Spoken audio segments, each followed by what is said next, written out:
Canes coming off the bye. So are the Cardinals. The two get together for a big ACC showdown on Friday night at Hard Rock. Always like those Friday night games myself. Just allows me to focus on one game, two teams, and really soak it in. And this is one of those games that, at least in the offseason, was targeted as a possible hurdle, but the Canes are a big 14-point favorite against Louisville. Talking Miami football with all of you, of course, here at the Voice of College Football. Pull up a chair for the next 60, get some other folks involved, share the video, do all those good things to get people excited about our Miami football talk with, of course, Cam Underwood from the State of the U. Cam, how you doing tonight? Doing well. Glad to be here. Yeah, man. Second bye week is done. So, we got 7 games in a row here because, the ACC in their infinite wisdom gave us both of our buys within 3 weeks. Whatever. I'm not going to belabor that point because I've done it many a time. Anyway, we are here, back and ready to go. And as I always do when it gets later in the year, I'm letting you guys know now, there are 4 home games remaining, including this one. Find yourselves at Hard Rock Stadium on Friday night. Because, in the long off season when we're doing hypothetical topics and looking back and in the chat, always people, man, I wish that there was a game, man. I wish that we could. You don't have to wish. You don't have to pray. You don't have to hope for a different world, because we live in the world where the Miami Hurricanes are playing at home this weekend on Friday, and then next weekend with the military appreciation, honor, and support, I believe is the name of those jerseys, against Stanford next weekend. So half of the remaining home games are coming up in the next, 10 days from today. Find yourselves at Hard Rock, and I don't want to hear you complaining in, overall the offseason, man, I wish there was a game or Canes Fest, or I wish that spring practice, the spring game was da-da-da, and I want to see that. You can go see one of the best teams in America right now. Be there. That's it. So having done this with you for as long as I have, there are a number of teams on Miami's schedule, either annually or frequently, that you have a certain, it's not like Duke or Virginia showing up and you're just like, well, yeah, we see them frequently. But I really have no issue with them in per se. Wake Forest, but there's Florida State, obviously. There's Florida. South Florida's got a different feel to it just because they're an in-state school, and we've seen them take on the Canes a few times here in the last several years. There's North Carolina, which other people wouldn't make any kind of connection except for the two playing the same conference, but you certainly have an angst against North Carolina. And now we've got Louisville, and this is another school with, I would not make a connection between Miami and Louisville, other than, again, they play in the ACC and they play together in the Big East. No, they never played together in the Big East. No, so they didn't cross paths in the Big East. No. At different times they played in the Big East. And they were longtime independents when half the country were independents back in the 1990s and before. So why is there a certain angst against Louisville? Number one, they run their goddamn mouths. And I again, I don't know why they penetrate through and get to me, what with them running their mouths. And yeah, just they fancied themselves as a better program than Miami when we fell from grace and everything. I mean, I was there in whatever it was called. I think it was called the Citrus Bowl back then, the Teddy Bridgewater finale game when we went up, we got a safety early and got a touchdown, and then they whooped our behinds in that bowl game.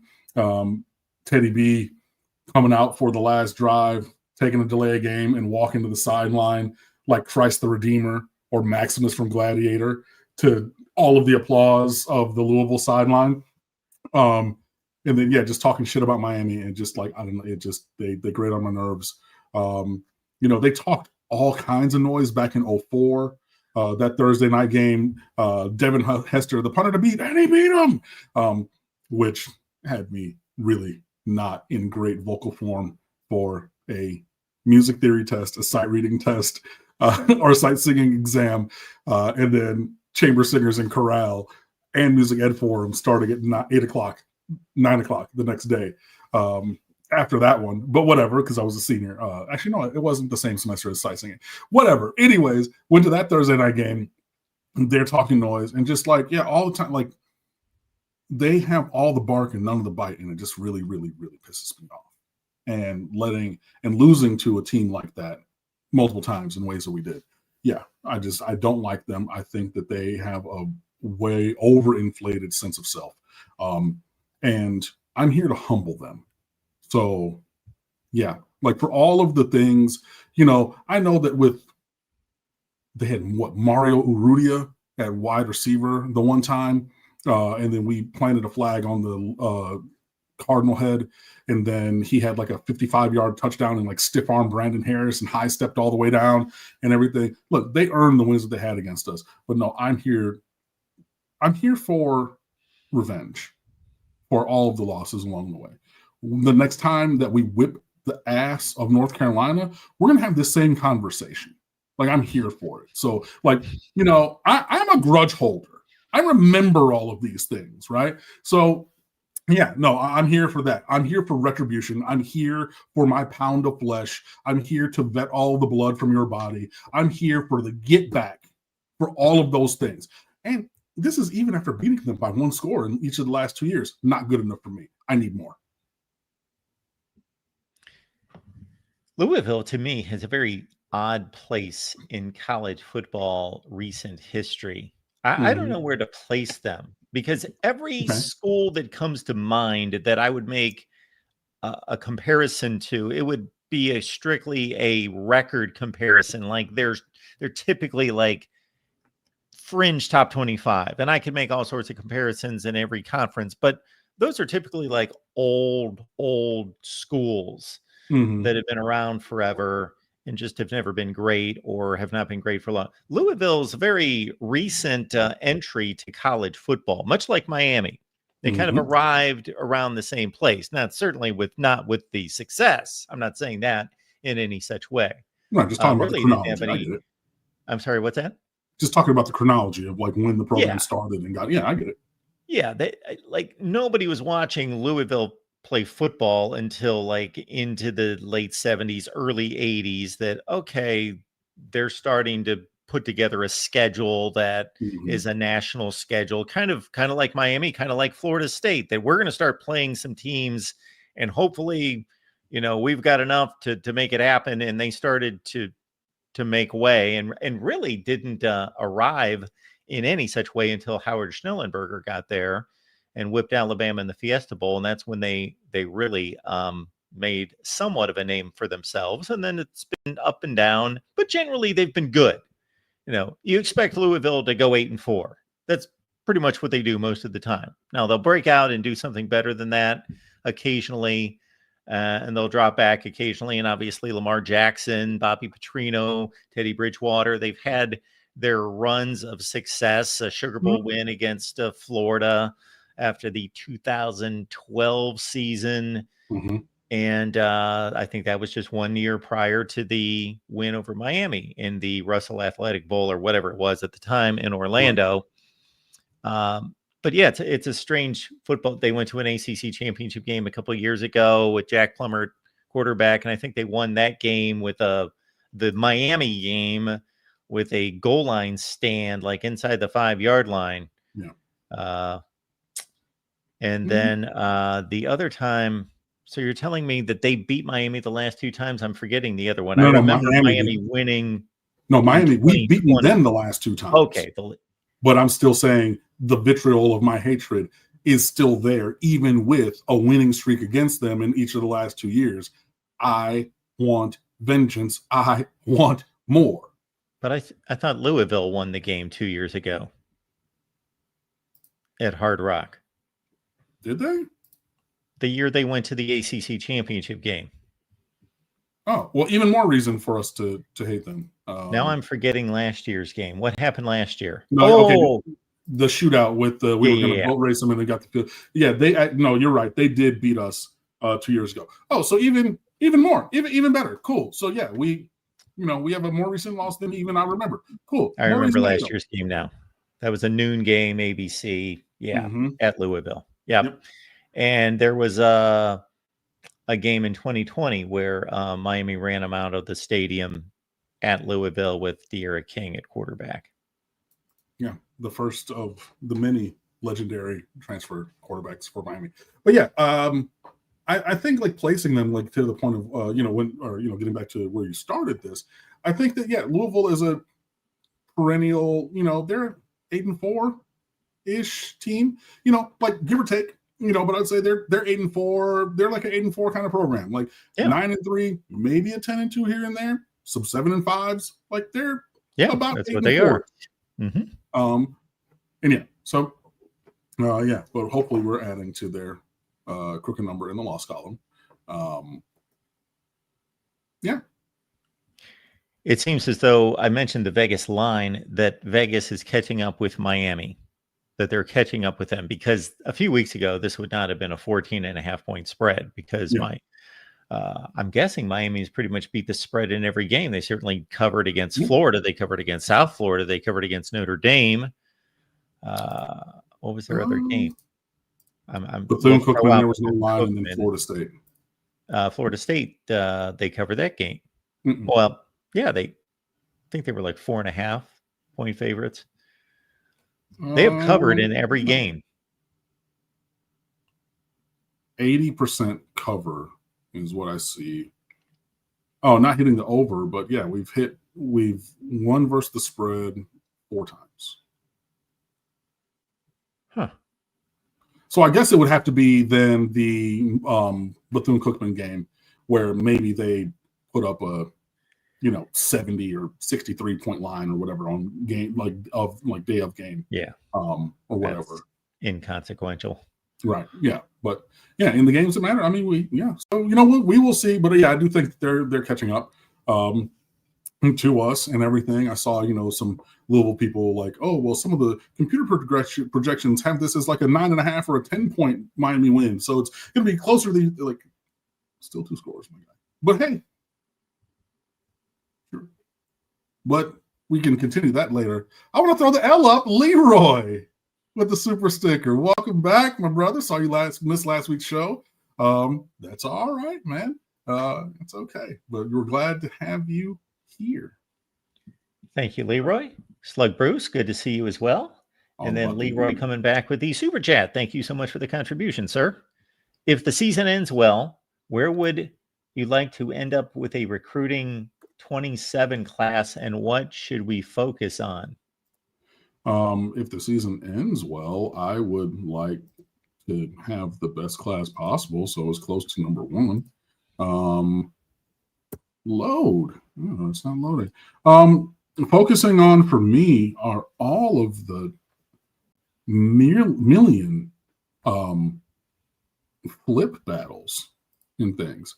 So whether that is a Calvin Russell, a Bryce Perry Wright from Buford, Georgia, Derek Cooper from Chaminade is supposed to be attending this game on Friday night, Anthony Tank Jones from Louisville, Alabama, Justice Fitzpatrick, Minka Fitzpatrick's little brother, who's at St. Thomas Aquinas, Nolan Wilson from Mississippi, committed to Alabama, and more. Milan Paris from Stowe, Ohio, the 6'5", 6'6" wide receiver who just decommitted from where? Iowa State. Stowe, Ohio. Yeah. That's where this kid graduated from. I had no idea. Walsh Jesuit? No. I am not Catholic, but okay. Yes. Well, I mean, I know my cousin went to a Jesuit school, and we're Christian, not Catholic necessarily, but yeah. So that's he's somebody who just decommitted from Iowa State. That Miami is competing against like everybody and their mama for and things like that. And there's plenty of other guys. Blake Stewart from Atlanta, College Park Woodward Academy is committed to Clemson, but Clemson's looking like old Clemson, not championship Clemson, but like historical Clemson, like Clemson and Clemson. You know what I mean? So he might be kicking the tires and like, hey, like you can go to the old dynasty or you can come over to death row as we're rebuilding this thing into something for right now and everything. So yeah, I would say and there's more. That's not a categorical list. It's not. But when you look to the future of this recruiting class and having the quality of this class be where you need it to be, because it has to have high quality out of high school, and then you sprinkle in a little portal on top. You cannot build a good team sustainably through the portal. I've told y'all about Florida State for years. Mark knew I was going to say it because I'm freaking right, you guys. They went for a team 3 years ago. And that team, what they did is they zagged when everyone else was zigged. Everybody was getting the 1 year portal guys, and they got Verse and they got the other, and they said, we're getting 2 year portal dudes to try to have them here and then stretch that out and everything. And that worked. It did. It is not sustainable for continual performance, which I know because I was watching on some Florida State Live, which was on this channel or the Florida State channel right before now. They're starting to talk about, is every game a must win for Mike Norvell, because he hasn't, the man just turned 44. They haven't won an ACC game since he was 42 years old. So more than a calendar year, right? Then a single one. I didn't make them lose games, but when you look and see the dearth of quality or the very small sprinklings of quality, you see what I'm talking about. So I say all of that to say, well, first of all, FSU, LOL. Secondly, we have to have the quality that we need in the recruiting class out of high school every single year, because there's going to be attrition. There are going to be guys who leave, and there's going to be, Hayden Lowe, 5-star, got injured, thought he was going to be a breakout player and could have contributed on this defensive line. He didn't play this year. Zaquan Patterson, everybody's All-American. He goes to Oklahoma, transfer to Oklahoma State, gets kicked out. P.S., by the way, he's at Alabama State right now, playing halfway decent. Good for him. But that's a blue-chip player who's no longer on the roster, so you have to continue to recruit at that high level. But I say all of that preamble to say, to get to the quality that we need in this class, you have to flip at least 4, 5, 6 dudes from other places. You got to go get them. Blake Stewart off of his Clemson. Milan Paris, he decommitted from Iowa State already, but we were already recruiting him. But you got to go get him over Oregon and Alabama and the other teams recruiting him. You got to go get a Tank Jones or a Nolan Wilson, and you got to go get these gem players, these blue chip players from other places, because quite simply, the quantity of quality players in this class is not fully there. And yeah, so that would be what I'm focusing on. This class is really going to come down to this organization, this program, selling what is going on off the field, on the field, culturally, success-wise, NIL-wise. Money matters, and we can spend money now. So you got to leverage that appropriately. P.S., by the way, Dana White's daughter goes to the University of Miami, and he was asked on a podcast if he was going to contribute to the Canes Connection Collective. And he said, very possibly that's going to happen. And he's like a billionaire, so he has tons of money that he can disposably send. So that could happen also. So you leverage even more money that way. So you have to do all those things, but you have to go and win these flip battles. You got to go get these kids. You have to do it. Otherwise, you're not going to have the full scale quality in this recruiting class that you want to have. All the peripheries to sell at the University of Miami have not changed. Great school, great location, great city, great tradition, brand, et cetera, et cetera. But now there's the football product that's been upgraded significantly. Mm-hmm. So even though they have the same record right now as they did last year at this time, to me, and I know it's easy to say because they eventually lost 2 regular season games and then lost a third in the bowl game. But outside of having a less dynamic quarterback, to me, I was not surprised. I still believe they were a better football team than Syracuse. They were a better football team than Georgia Tech. The rest of the season proved that out. But they weren't good enough to take care of business every week. They weren't tightened up enough on defense and all those things. They're decidedly better this year. So I cannot foresee, not that they won't trip up against somebody, but I cannot foresee the same conclusion to this season. So with the conclusion of the season being what we would expect it to be, that's going to be the missing piece of all these other recruiting efforts that we've seen over the last 10 years, in terms of saying we've got all these other things that we've always had, but now we've proven that we can win. One would think, one would hope, but everybody, all the South Florida divas, oh man, Miami just got to show me something. They got to show me more. They got to. What else do you want other than like a 6th national championship? Which, yeah, I get it, but like that's the barrier for entry to your recruitment. You know what I mean? But hey, whatever. So yeah, that's. I mean, I would like to end up number 1, and I would like to flip all those dudes. But looking at what we focus on, it's the flips. That's going to really tell the story of this recruiting class. There's been a lot of talk in recent weeks about storming the field and what criteria any particular program would need. And Corey Fleming, we appreciate your Super Chat contribution. What type of victory would it take for Miami to storm the field? 2017 Notre Dame. I'm going to admit something that I've admitted to my friends, but I've not admitted it in public. You know that I was at that game as a fan in the front row, dapped up Ed Reed while Trajan Bandy was returning that interception along the other sideline. I called over one of the CSC event staff at the stadium and I said, "Yo, so I'm going." He said, "Don't do that." I said, "No, I'm going." And all of a sudden, out of nowhere, there's an officer standing behind me with his hand on his weapon saying, "You really don't want to do that." The city of Miami is not here for that. Whether it's at the Orange Bowl where they had, cops and mounted police, whether it's they're not about that. And I literally asked in the third quarter, I said, "Yo, we're blowing them out, storming the field." You want to do that. Cool. So in spirit, it would be something like the Notre Dame game from 2017. In practice, you don't want the problems that are associated with you hopping across that barrier.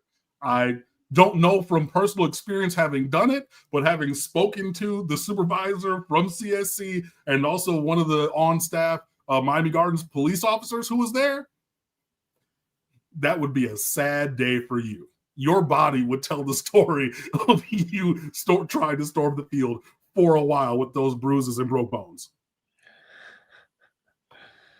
That's great. There's Falconer. TRX. Appreciate you, man. Yeah, man. Falconer coming back with this. Miami will keep the Schnellenberger Trophy. Oh, yeah. Yeah. Supposed to have one. So, yeah. I mean, we win the game, we keep the trophy. It's just like, any other trophy, which I think they did away with the Seminole War Canoe for the Miami versus Florida rivalry. That's a mouthful, but true. But yeah, it's like the little brown jug, Michigan and Minnesota. Hey, we left our water jug at or you can send it back. You can get it back when you beat us next year. Word? And that's how the little brown jug rivalry started. And it's usually things like that. Like an equipment manager back in 1892 forgot a jug of water at the University of Minnesota. Literally, they made the communication, and Minnesota said, "Beat us, and you can have it back." And that's how it started. And you go back and look at a lot of these different things, rivalries and trophies and things. You'll see that there's something similar behind it. Yes, and many times what has now been made into some type of a, trinket or statue was actually alive at the time. People were actually handling wild animals. True story. And some of them still do, but yeah. Falconer, this is a good question. Is Carson Beck's successor on the team, or is he committed? Gut feeling right now, no, neither. I think that we might have to go shopping again for another year. Darion Coleman, Orlando Jones, 4-star commit, very talented. He is slight of frame, like barely 6 feet tall, 165 pounds. He has a quick release, has a strong arm. He can play. He's very, very good. Might need a mango season. Luke Nickel is on the roster, really working and developing in the background. I don't think Emory has the range, even being a fourth-year guy next year. If we play Emory, I foresee it being a Kelly Bryant in front of Trevor Lawrence, 3-4 games, rotate in the whomever behind you, and then pass the baton type thing. I don't think he has the range to be the starter here. And Judd Anderson is no. So yeah, my gut is that no, the quarterback for this team next year is neither on the roster nor committed in this recruiting class. Falconer may be getting something confused here. Says Iowa State storms the field with a win over Colorado. It was the other way. Yeah, the other way around. Yeah. Did you see the not called pass interference in the end zone in that game? There was some kind of key play late in the game. I didn't watch the game, but I saw the play. The guy just Colorado defender just basically I don't even know if it was a tackle. It was kind of like a body slam. Yeah. It was like that Rams Saints playoff game when dude got body checked and he just looked at it. It was like, it wasn't that bad. But yeah, so it was the opposite of that. And then Deion Sanders, and I mean, I get it because it doesn't really affect him. Didn't know that conferences were fining schools for their students rushing the field. And then said, man, we got $50,000 around here for that, right? Y'all can donate, we can raise that, we can cover that. Come on, man, let the kids be the kids, have the good old college experience and whatnot. So yeah, and Falconer makes another good point. Obviously, it's going to be an enjoyable weather night to take in the game as well. Absolutely, man. It's beautiful weather down here and everything. Knock on this wood that it continues to be like that. But yeah, hey man, maybe a home game without rain for the first time this season, because it has rained in all 4 previous ones and everything. Again, this is, you want to be there on Friday night, man. Turn up the Asylum. We gotta. I love that has been born because Mario Cristobal said it when he was fishing for a word in a post-game presser or Monday presser or whatever. I like that moniker. I want to lean into it. I'm very kind of shocked that Adidas official hasn't already put out Asylum design t-shirts. Lean into it because it was organic. You know what I mean? He said it and it was a thing and it stuck. But you gotta, when you have a thing, then you gotta lean into it. So all those kind of things. So, but yeah, be there, be loud. And enjoy a game that hopefully adds to Miami's 12-4-1 series lead against Louisville. Louisville's 4-1. They have not played anyone of note non-conference, and then they went to Pitt. And I actually watched most of that game against Pitt. I can't really give you any kind of great takeaways. It's been a few weeks. It's not like I took notes on the game or anything, but they were down. They were down by 10 in the fourth quarter and came back with 17 straight and won 34-27 in that game. They had a very fortunate play that helped turn that game, though. Pitt muffed a punt at their own 10 with the lead, and Louisville jumped on it and got a possession there and an easy, quick touchdown from the 3-yard line. And then they played Virginia, and I got to hand it to Virginia. I thought Louisville at home was going to take care of business, and Virginia went in there and won another game in overtime. So they dropped that one. But we know Jeff Brom can coach. Yeah. And I don't know that much about the personnel on this team. Of course, they got the former USC quarterback Miller Moss, who's not off to an outstanding start. 7 touchdowns, 4 picks is pretty pedestrian. Yeah, he's fine. I mean, they got Colin Lacey, they have Chris Bell, they have Isaac Brown from Homestead, one of the fastest players in America at running back. Their offensive line is terrible. They're terrible. They're ranked lower than 100 in both pass blocking and run blocking. They are no bueno. So, yeah. And I mean, my expectation is that Miami goes out, handles business, wins this game. I expect Louisville to really try to get their season settled. They're going to try to obviously have a really big win. Jaleel Skinner, former Miami player. Look at you. Go ahead, brother. But yeah, it's not. I get that it feels weird because like Miami has not been this kind of good paired with the talent on the roster previously. Cleve Lubin is their guy up front, 4 sacks, and he does a lot of good things. Their defense is physical and they're talented. Just full stop. Miami's a better team. They're more talented and they should win the game. Like, that's just what it is. And it's incumbent upon Miami to go out there and do that. But like, I'm not crazy for saying like, oh, sorry, let me get rid of that banner. Yeah, you know, like I'm not crazy for saying that. So like, I think that Louisville, like it was a 1-score game last year, but if we didn't give up that kick return touchdown, that's another instance of like letting a team up off the mat. You know what I mean? Like, because we were up 2 scores. We'd stopped their offense on 4th down previously. Like, you can go out there, you perform on defense again, you get the ball back, boom, all of a sudden, like you're in boat race central, give up a kick return, now all of a sudden it's a ball game again. Excuse me. P.S. by the way, I've written about the issues this year of not knocking teams out when the opportunities present itself on stateoftheu.com.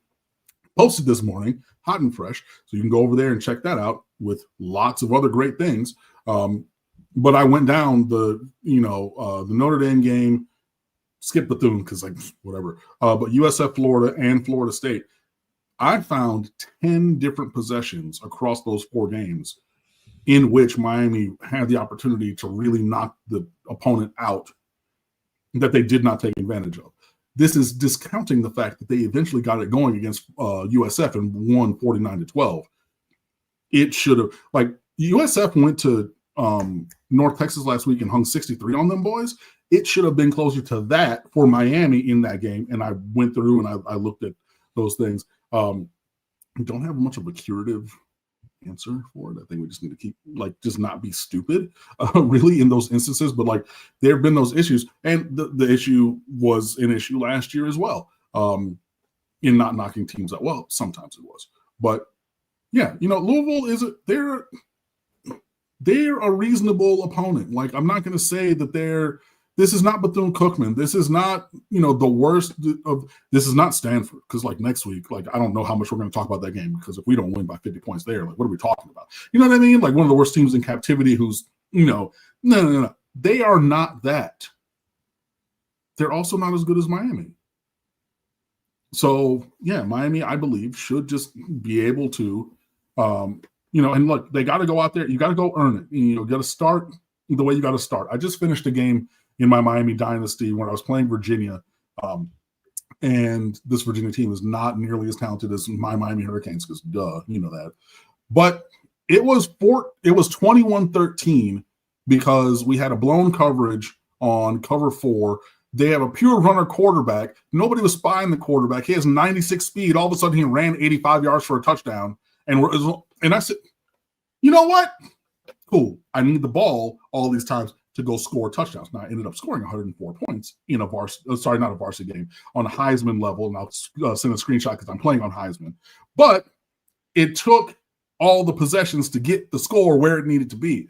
I'm not saying that Miami's going to score 104 on Louisville or anything, but it's going to take a couple possessions, going to take a couple stops to get the separation on the scoreboard. But I think that there's going to be separation on the scoreboard. And I think that Louisville's going to take, you know, they're going to pull out all the stops. It's going to be the trick plays. It's going to be the going for it on 4th down, all the kind of things that we saw up there last year. I just think that Miami wins this game.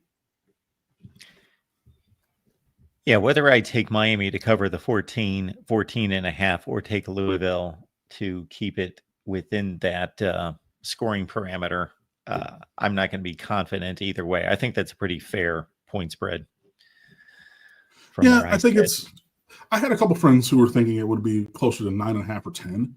But I'm like, okay, I mean, it's only a couple of points.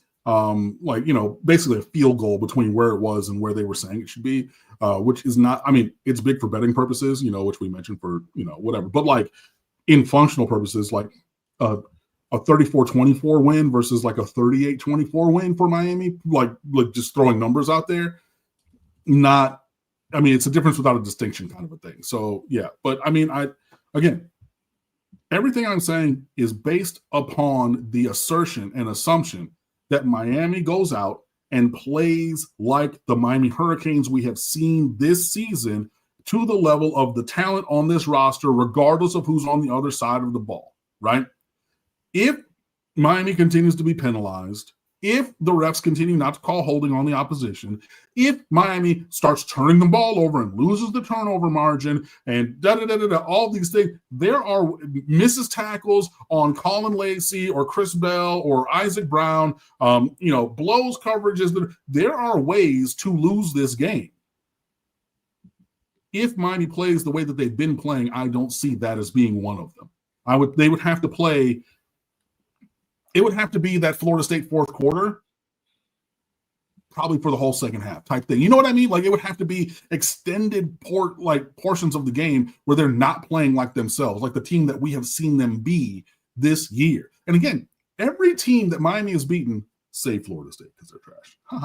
But the other teams, when they go play somebody else, they do numbers. Right? We talked about it after the second game or whenever they lost to Texas A&M in week 3, right?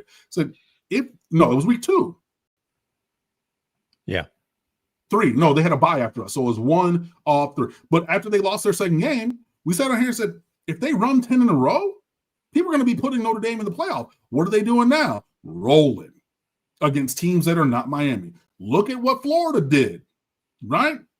Beat Texas, who then turned around and beat the brakes off Oklahoma, and then, played another tight game. Look at USF blowing 63 on the road at North Texas, a battle of two teams that basically everybody in America said whichever one of these wins this game has the inside track to the college football playoffs from the group of 4 or group of 5 or whatever, and blew their doors off.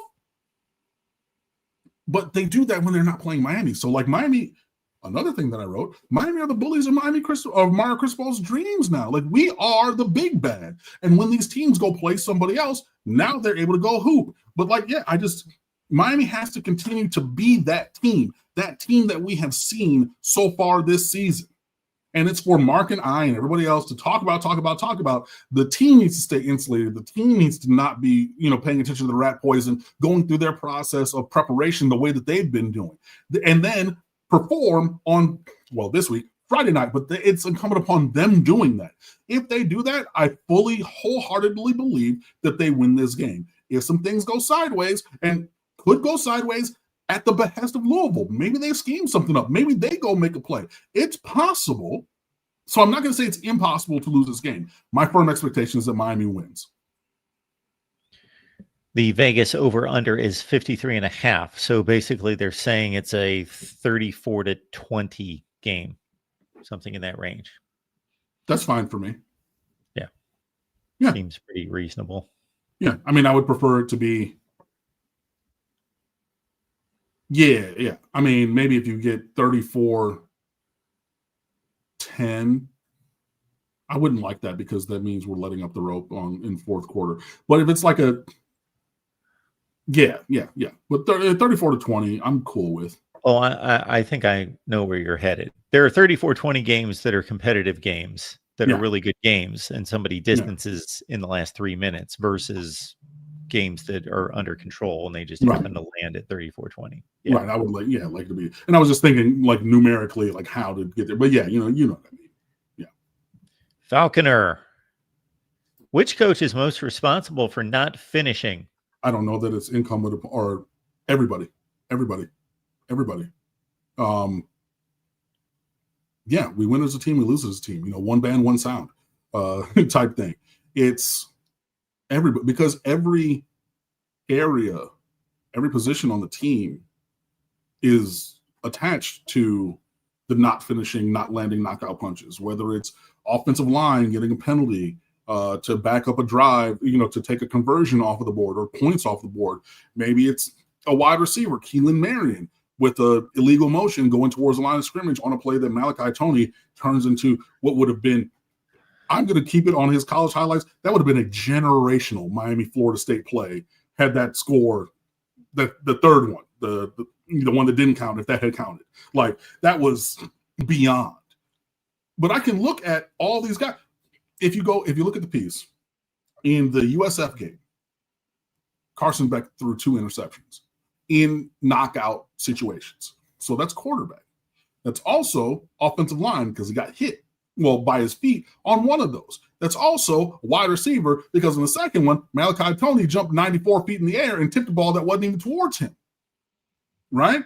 So that's the entire offense. And you could throw in running backs. I would have to go look at it, but I think that the running back also had an issue in pass pro on one of those interceptions.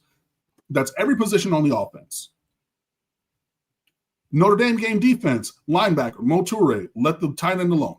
Boom. If you look at this game, the Florida State game, there were a couple issues in the secondary. Boom. If you look, in the same game, you don't get pressure up front. Boom. So we've talked about not special teams necessarily, but on your base offense defense, I've already hit all the position groups as having a major issue in a knockout punch situation so far this season.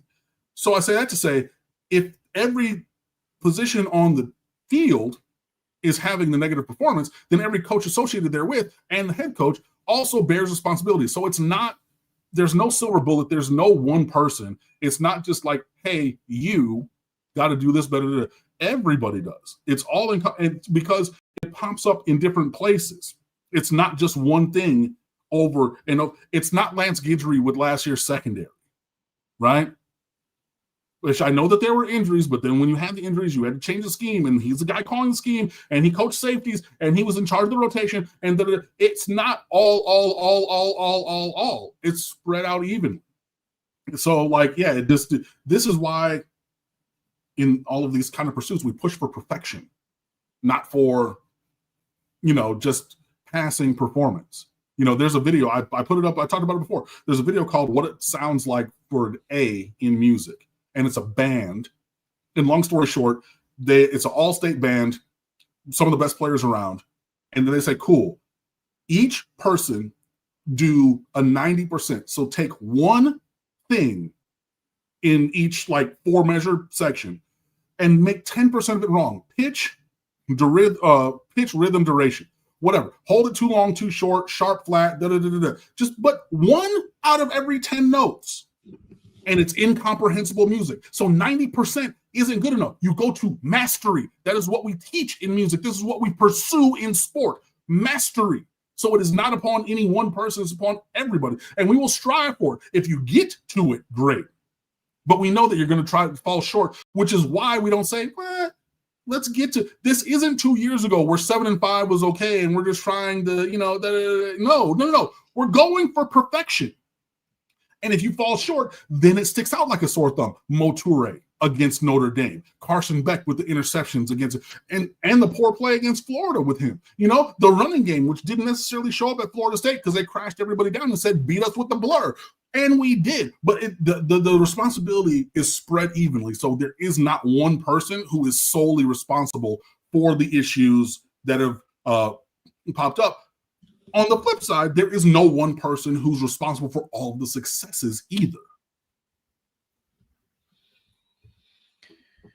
Falconer is asking if anyone knows what happened to George, and hopefully he is staying away for just fan purposes. Hopefully nothing has happened to George. Yeah, I hope the same. Maybe he'll perk back up since there are reports that regardless of the result this weekend, Florida is looking to get rid of Billy Napier on Sunday. We shall see. Maybe that'll have him be happy. But I was surprised that he kept his job after the Miami game specifically with how that looked. But then, Rasputin, Teflon Don, goes out there and beats Texas. So, we'll see. Because I will say, it's not like Florida has been a perfect program over the years in which we've been here at the Voice of College Football, and George has been in the chat. So it's not like he has not suffered through loss after loss after loss after loss. This is true. Doreen, thank you so much for reposting the stream. You can catch Doreen and Minnie on Sunday nights on the main channel, the Ladies of College Football. Do their little show there. Okay. Alec Kahn asking in response to my answer that the quarterback for next year's Miami Hurricanes is not on the roster. So Sellers, question mark. I'm aware that he was a point of conversation on another podcast as of very recently, as in yesterday, I believe. Paulo says Avery Johnson. No. Absolutely not. No. He cannot see the field. He cannot throw the ball. If I wanted somebody to go run around, I'll go recruit another athlete and put him back there. No. I refuse to have Avery Johnson as our quarterback. No. Lenore Sellers is a big mound of clay. Very athletic, very talented clay, who has not had the kind of success at his current school that Carson Beck nor Cam Ward had at their previous schools before coming to Miami. So if we were to go in that direction, it would really be a test of the immediate development skills of this program and coaching staff. I don't know who it would be. I think that obviously Sellers is the big name and everything, and he's super duper talented, man. He is athletic clay, but he is a blob of clay, not a well-formed pot or vase or anything. So yeah. The Heisman Trophy preseason list is rather messy, including Lenore Sellers and Cade Klubnik and Drew Aller and Arch Manning. You know, the top of that list just it's did not, but it's also just name brand recognition, you know. So I get it. But yeah. Truth over falsehood. Thanks for showing up. Just got here. How do you think the D will stand up against Brom's offensive scheming, which has caused us many problems? I think we can do okay, you know, and I think we've done well. I think it's really incumbent upon the defensive line just decisively winning their battle up front, which I believe that they will, because Louisville has struggled to block lines without the kind of talent and production and performance such as Miami has. And so, yeah, there's that. I'm going to hit this one really quick. Truth or falsehood. If we make the playoffs, who do you think that we match up better, Oregon or Ohio State? Whatever, bro. Line it up, whoever it is, and then we'll figure it out. That's kind of where I am with it. Yeah, and that's what the attitude should be. You know, there is an answer to the question. Now, we could argue all night or for an hour which team it would be. But, yeah, the ultimate answer to being a championship-level college football program is just line up whoever. Yeah, I mean, but if I were to actually give us like a reasoned answer. Well, we just watched Oregon play Indiana. You know, we just watched we just saw their warts exposed. Now, that doesn't mean Ohio State does not have them as well. Mm-hmm. But I do think they probably have the best defense in the country. Probably. It's certainly so in the running. Yeah, and then just, again, looking at and having watched multiple Oregon games, like it's crazy. 3 weeks ago, they were down a touchdown in overtime on the road at Penn State. And James Franklin was this close to finally getting the monkey off his back. Now that man is unemployed. That's how quickly things change. Yes. Having watched that entire game, having watched the Indiana game and things like that, I believe, and having watched those other people as well, because those other people, I need to be apprised of what's going on at the top of the world of college football, because like Miami is also in that cachet this year. So like I need to be watching these other teams and like aware of them, not just like, oh, it's the week of hypothetically the national championship game and I've never watched a down of this other team. You know what I mean? Like, no, Sure. So I've watched them and everything. I think that Miami presently probably matches up better with Oregon, but I think that there are favorable matchups against that other team as well. If people aren't watching or aware of Ohio State, that other team, those other guys, Ohio State, it's not the high-flying circus of Dwayne Haskins or Justin Fields years. They're very controlled, methodical. They're protecting their quarterback in terms from a play calling standpoint. He's a redshirt freshman. They're being pretty conservative. Yeah. James Scott, I'm sorry that YouTube kept you in a loading spiral for a while, but we're glad that you are here. Oh, he says the servers were being screwy. Well, that happens all the time. Wisconsin. Shout out to T-Pain.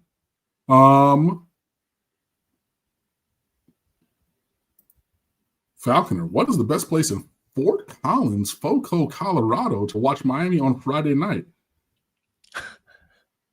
Hold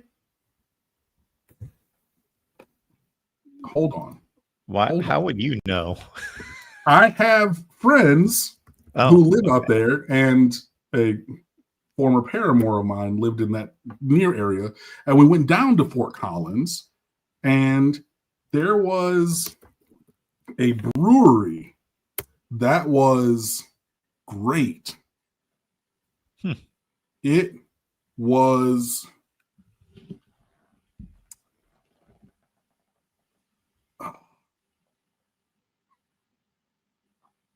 Salt Road Brewing. That and then Odell Brewing. There were two. I would say try one of those because I've been out there, ran back when I was, in that relationship and whatnot. And I have a good friend who actually, because her father was in the Air Force and stationed over there, so she grew up in FOCO. Another different person. So random that you asked that, and I actually have a little bit of insight into that because normally I understand, Mark. It's crazy. Like, how would you you're not? I get it. I know it. I'm a repository of facts. Useful or useless? Kind of depends. But yeah, so boom. Try that on for size. Or just ask a local, man. Go out there and just say, hey, I'm looking for a nice little spot to have a burger and a beer and watch this game. What's going on? They got good people out there in FOCO, man. They'll hook you up.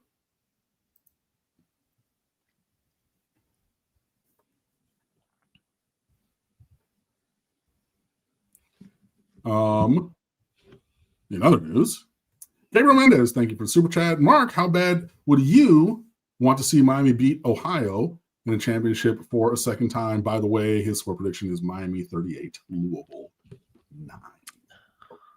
I have a lot of respect for the Ohio Bobcats. They have a fine MAC program. Mm-hmm. I don't think they have any shot to make it to the college football playoff this year. They lost a game to Ohio State.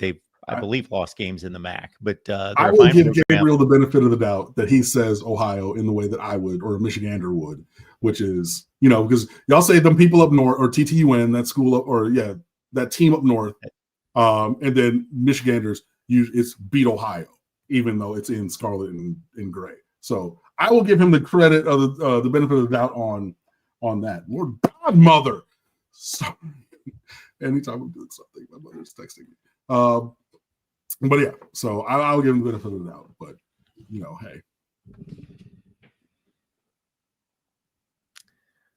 hey. I really have no idea what the first comment even means because he's not referencing to a game that I watched. By the way, Miami beats Louisville 38-9. I would possibly be very accepting. I would take 29 points if I was on the betting end of that, but it's quite possible. Sure. Maybe a thing to park for the future, truth over falsehood. With ACC going to 9 games now, how will it affect standings and tiebreakers? Because they rotate games every other year since the number of teams in the conference is uneven.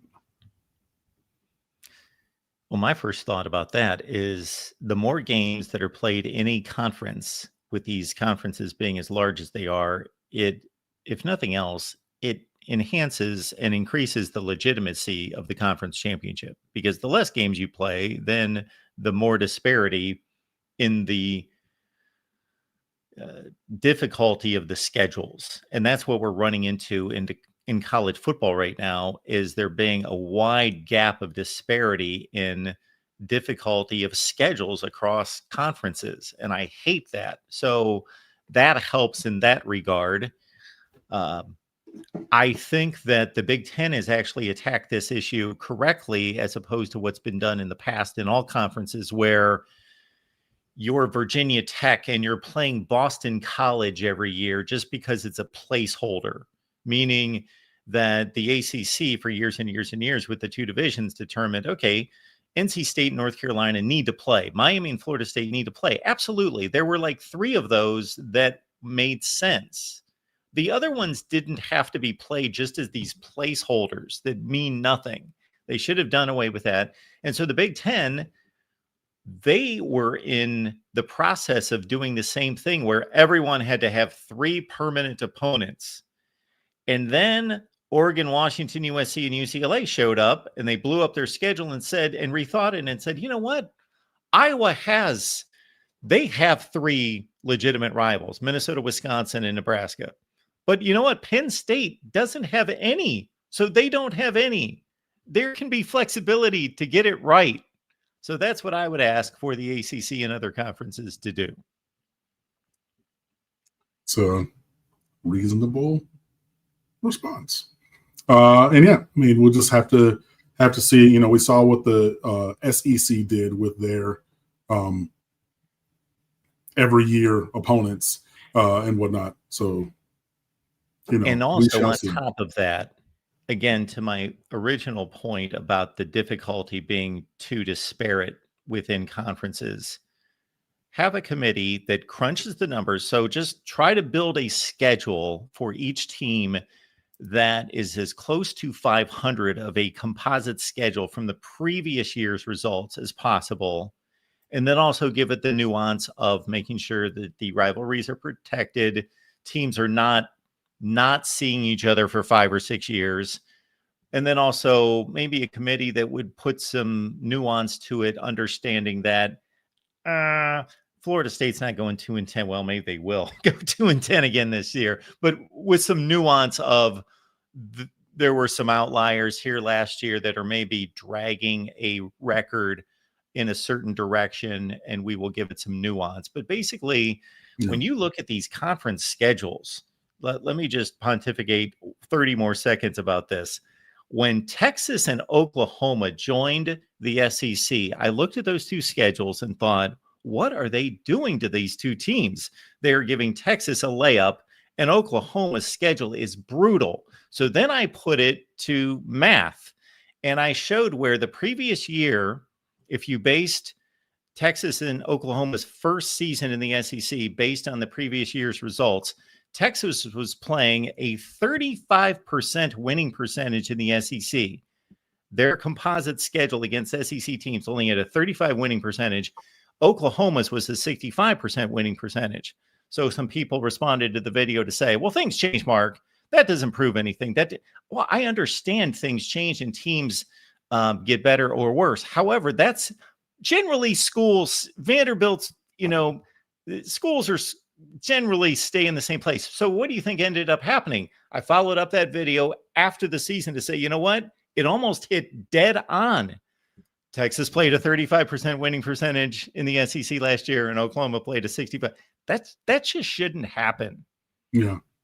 Yeah, especially for comparable teams. Michigan's schedule last year in the Big Ten was brutal. This year's is a cakewalk. Now, they may not be good enough, but comparatively for a team this year is a cakewalk, and Wisconsin's is a gauntlet. It just shouldn't happen. Yeah. I mean, it shouldn't, but Rutgers last year, my last example, they did not play. Rutgers in the Big Ten did not play Ohio State, Michigan, Penn State, Oregon, USC. They didn't play like the 6 best teams in Iowa. They didn't play like the 6 best teams in the conference. Yeah. That's insane. I agree. Falconer says he's in FOCO because it is Parents Weekend for his youngest daughter. So love that. Enjoy out there. Paulo, how much of an eye should we keep on the aftermath of Penn State firing James Franklin on Miami and Cristobal in the future? Cristobal ain't going nowhere. But when you have good staff members, other teams want them. So that's where I'm not saying that one of our staff members is going to get the Penn State job. I know that saw like CBS Sports or whatever put Shannon Dawson on the big board or whatever. I don't think that he has the cachet. He's never been a head coach, and they're not going to want a first-time head coach type thing.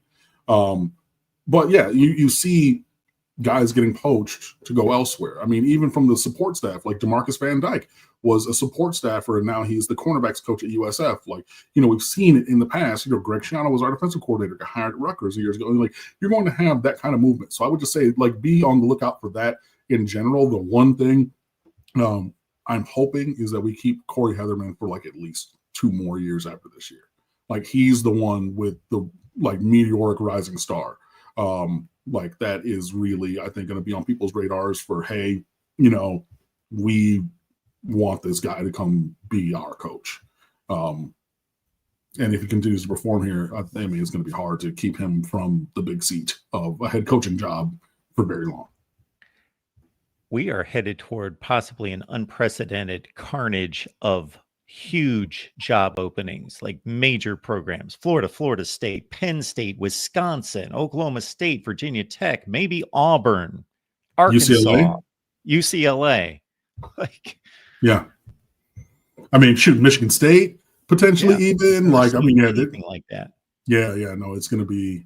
And, I know Penn State people, I saw somebody basically say what I've said about Miami being able to go get anybody off their good job.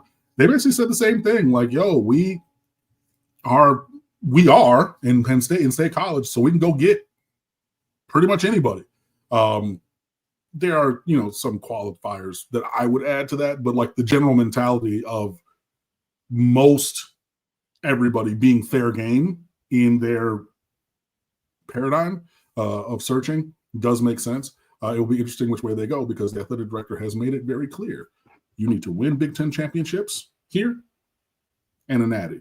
That's what we're looking at. Last thing I'll say before I get to the next question, they are very strongly, Penn State, that is, hoping or positioning themselves as James Franklin being the allegory to Mark Richt at Georgia, and looking for their Kirby Smart. Michigan thought that they did that with Lloyd Carr, hired Rich Rodriguez, and it was terrible for 15 years. Nebraska is just now getting back to any kind of relevancy after getting rid of Bo Pelini for going 9-3, 10-2 every year that he was there, and said that's not good enough. We need to win championships, and they were dog water. And there are other examples thereof as well. So I get that you're trying to look for the one, but when that is already the outlier, the exception cannot be the rule by which you are basing your entire decision tree. So I just say that to say that. We're going to take a couple more and then get up out of here, because it is dinner time and I'm getting hungry. Alec Khan, when do we see Baby Jesus? That's Malachi Tony. Wildcat, touchdown bomb it. It's got to be a play, right? Saving that for when it's time to unload everything. I get it. And so Malachi Tony, if you don't know, he played quarterback for the last half. Well, first of all, he played quarterback growing up. He's just small, like Tutu Atwell, but instead of waiting to college to go to receiver, he did it full time in high school, and then had a 8 catches, 110 yards, and 2 touchdowns on national television. It's the first game of his freshman year. The interview on the sideline, I told my quarterback he's not good as me. I just love that. So this is a kid who plays quarterback, but then Diabell got injured last year as well, as being this year or whatever. But the last half of the season, then they're like, cool, we need a quarterback, so Malachi go play quarterback, and he led them to a state championship and started the state championship game 15 for 15 for 180 yards and 3 tuds. So he has skill and talent at that position. I would much rather just leave him at receiver and let him do what it is that he's doing. If 2 years from now in his junior season, it looks like he's on a 3 years in the first round draft pick kind of a thing, and it's the HBCU beatdown game of the year, and you're like, hey, let's do something crazy, for Malachi and, his mom in the stands, and let's get cool, but I don't know. But I mean, hey, look, Clemson did blur Carolina on a double pass kind of a thing. So you could double pass it to Malachi, who was a quarterback. And then I talked myself into it, Alec. I think it's something they can go in. And yeah. Dang, that could go into the playbook now that I'm actually thinking about it. But the only thing that would make it better is if it were the thing that Bud Elliott and I have been tracking for almost 20 years, left-handed skill player trick plays, because everybody assumes everybody's right-handed. And then you have Elijah Arroyo last year with the Canes to Canes when he had it was the Philly special, but we ran it the opposite direction and he threw it to Cam Ward for the touchdown. Like, where is he going? Oh, he's left-handed. Like, that's the only other thing that would make it better, because it's right-handed supremacy of the mind, and people just don't expect left-handed people to just go like exist and throw the ball in a football situation, because it doesn't happen very often. Old Kane says Kenton Dobson just flipped to North Carolina, the Miami commit 2027 who committed on his mother's birthday after her passing. And I don't see on social media. Actually, yes, I do. Right here, Kenton Dobson III. Oh, okay. So there you go. So this is a kid who is very talented from Miami Norland, blue chip cornerback who was committed to the University of Miami and has just now committed and flipped to North Carolina. Whoa! I just didn't even. Whoa! Wowzers! That okay? All right. I saw that comment too. I thought it was he flipped from North. Okay. No. Yeah, that's North Carolina. It is, yeah, wowzers. And if you want to, that job might be open as well, right? One way or the other. And I just posted it in the chat. In case you don't believe and wanted to see, it is up there in Carolina blue and black, which is this color scheme of his graphic. Flipped from Miami to North Carolina. He did just reclassify up from 27 to 26 last week, I want to say. Take the money and run. Hey, But again, you're free to do that. And I was talking with somebody else. Look, University of North Carolina, Chapel Hill is an incredible academic institution. I'm not going to, impugn that or anything. I do question the decision-making process of this young gentleman. Cool. Yeah. All right. So that apparently is that. Thank you for sharing that with us, Old Kane. And as I went on the Magic Twitter machine and shared with you, that is true, correct, and accurate. But yeah, I wasn't really counting on him in this class because he was a 27. I had heard that there was a chance, that he would have reclassified a while ago. And I even hit that source up like maybe 3 weeks ago. And I was like, yo, what's up on Dobson? Like you said that he was, they said, well, things behind the scene. You got to finish all your credits. You got to do all the, you know what I mean? You got to do all these things. But that ended up coming through. But good luck and Godspeed. I don't know the kid, whatever. I just openly question the decision-making of decommitting from the University of Miami's program at present to go to the University of North Carolina's program at present. But my name is Bennett, and I ain't in it. It don't got nothing to do with me. So look how things change. Who would have thought 5 or 10 years ago, as Bill Belichick was putting the finishing touches on arguably the greatest NFL head coaching tenure ever, that 5 or 10 years later, he's like the ringleader of the biggest circus act in college football. It's just a joke. Is he the ringleader or is it Jordan? Well, sure. Anyway. I digress. But hey, it's been a good time. I know that Mark has a couple things that he wants to share with the audience before we get up out of here. But before we do, like, subscribe. Be sure that you guys are here next week, 7 o'clock Wednesday evening, because we're here all the time. I'm going to mute my microphone and let Mark take us home. All right, so we've got two of your favorite brands there, the Voice of College Football and the Canes. So we put it together for a lot of quality merch. So check it out. We've got caps. We've got the camo look as well, harken back to the Fiesta Bowl of 1987. Tees and polos, and you got your koozies, your mugs, and your tumblers. So rep the Canes and get set for a college football playoff run, most likely, in Miami green and orange and the Voice of College Football. Back to Cam. That was it, man. So yeah, just wanted to do that. Thank you everybody for being here. As always, it is a great time. Be sure that you go to the stadium on Friday. Be sure that you get your ticket for next weekend as well. And as you see on the screen in front of you at Underwood Sports, you can find me on socials at The State of the U, and the website itself is stateoftheu.com with full narratives for some of the things that I mentioned and much more. Only a click away for the low price of free. It costs you absolutely nothing for all the great content that we give to you guys. Falconer TRX, appreciate you saying best show ever. James, Tumblr is pretty hot. You should buy one. And Muhammad, pack the rock, pack the asylum, be loud, be crazy, do all those things. It's been real. It's been fun. It's been real fun. Until next week.